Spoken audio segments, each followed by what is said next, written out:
Olá, pessoal. Nós vamos começar a nossa aula de hebraico e nós vamos falar sobre a ordem das palavras na frase. Nós vamos começar falando sobre a frase verbal. A frase verbal, ela começa com o verbo, depois vai para o sujeito, depois nós temos o objeto da frase, depois o complemento do verbo. Então, uma frase verbal comum, ela segue essa ordem de palavras. Nós vamos ver agora um exemplo. Só um instante.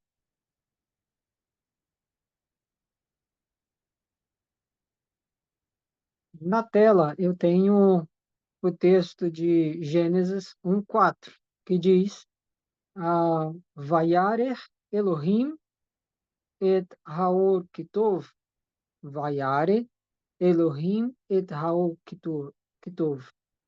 Esse texto é: E viu Deus que a luz era boa.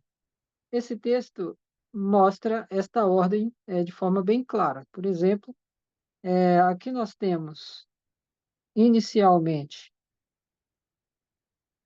um verbo, embora tenha uma conjunção aditiva aqui junto com o verbo, porque no hebraico elas aparecem juntas. Então, somente essa primeira palavra aqui nós já traduzimos por e viu. E viu. Então, lá e conjunção aditiva mais o verbo, mas eles estão numa palavra só. Então, aqui eu já considero naquela ordem como começando com o verbo, tá?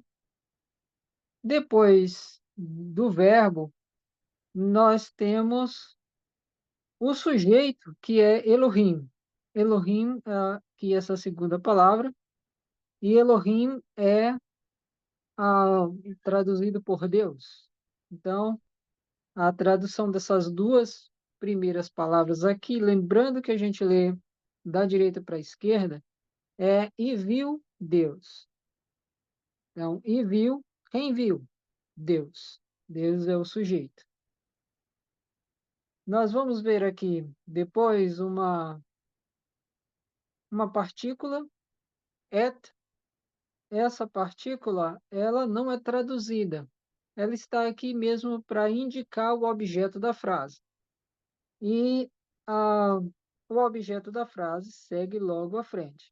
Nós temos um tracinho aqui em cima, parece um patá, só que o patá nunca vem assim em cima. Então, embora pareça, ele não é o patá, ele é chamado de maquef, e ele está aqui funcionando como um hífen. Ele está unindo duas palavras. Então, esse ed aqui, que é essa primeira palavra, está indicando que essa aqui, Haor, é o objeto da frase. Então, veja, nós temos aquela sequência. Primeiro, verbo. Aqui nós temos o sujeito. E aqui o objeto da frase, sendo indicado por essa partícula aqui, que não é traduzida. Então, até aqui nós traduzimos. E viu Deus a luz, ou aquele está literalmente, e viu a luz. Tá? Ao final, aqui nós temos a penúltima palavra e a última. Veja que elas estão ligadas também por esse tracinho aqui, que é o maquef, é o hífen. Então, são duas palavras aqui unidas uma à outra. Essa primeira palavra é o que. Nós traduzimos como um pronome relativo e fica traduzido por que. E tov, no final, é traduzido por bom.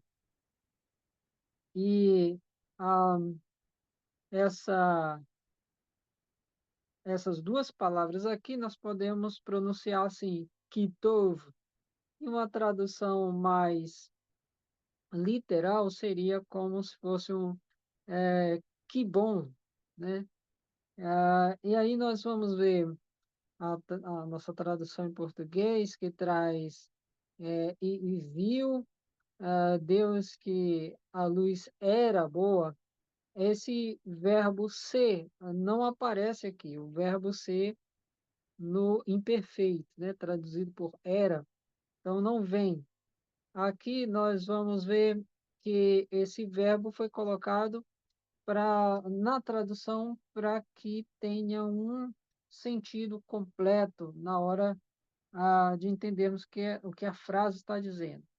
Porque, afinal de contas, nós, quando vamos traduzir uma frase, nós não levamos em consideração somente a ideia de que eu tenho que traduzir palavra por palavra, mas eu tenho que traduzir a informação. Então, a expressão que tova aqui tem esse sentido desta frase de que era boa. Então, e viu Deus que a luz era boa.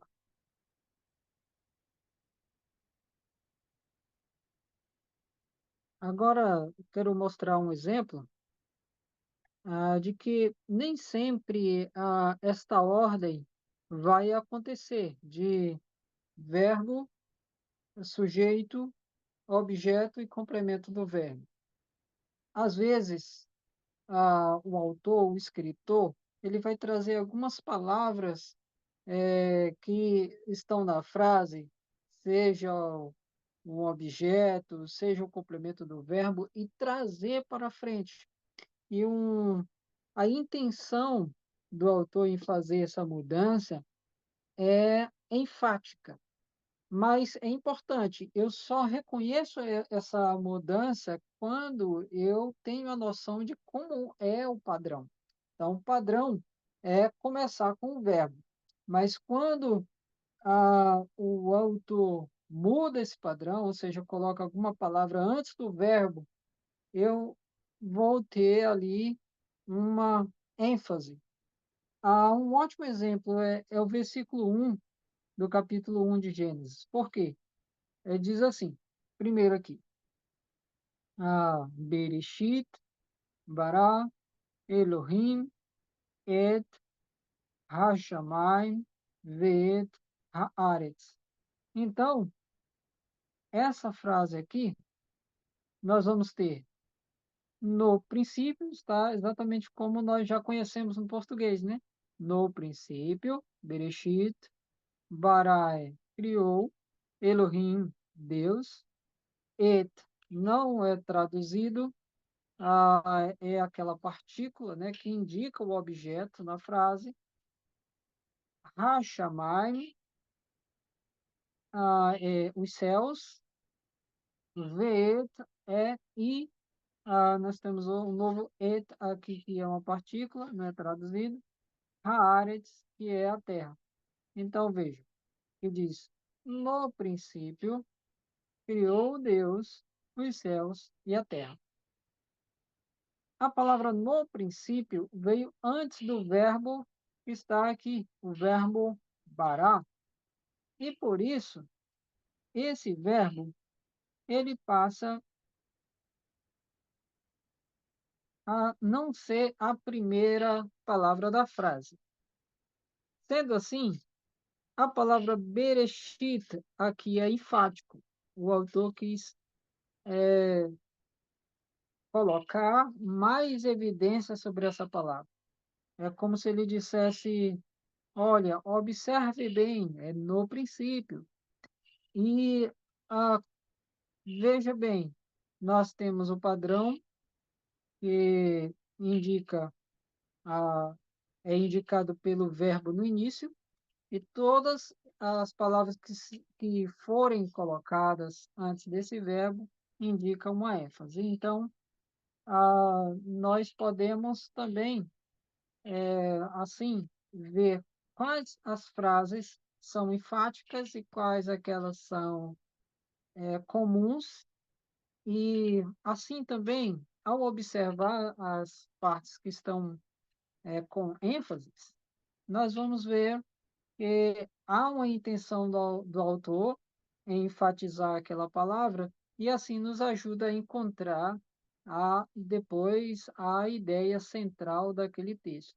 Algo que é muito importante na hora de tratarmos sobre a exegese, por exemplo, é onde nós vamos analisar o texto procurando a ideia central, mas veja que nem sempre a, a gente consegue chegar ao mesmo ponto,